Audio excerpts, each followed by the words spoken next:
What healed one of my most complex autoimmune clients was actually one of the simplest protocols. When this woman came to me, she was not in good shape. She had actually taken disability leave from work because her symptoms were so severe. Looking at her intake forms, two big things stood out to me. One, her diet was pretty low quality.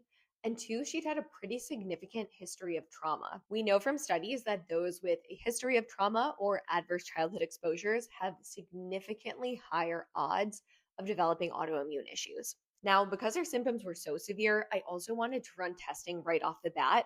So we ran an organic acids test, which is effectively a nutrient deficiency test, and a stool test so we could get a better look at her gut health. When I tell you, these were truly some of the best labs that I'd ever seen. Now, as somebody with autoimmune issues, you know that is pretty much the worst news you can get.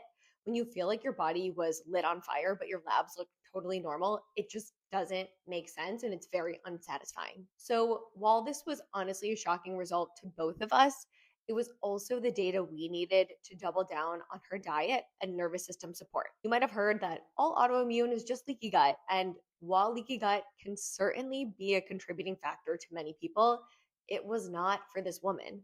So, blindly throwing supplements for that would have been a total waste of time and money. Each month, she was steadily getting better and better. By about month 4, her progress started to stall, and it was only at that point that we added in an elimination diet. We needed to wait until she had developed solid enough eating habits.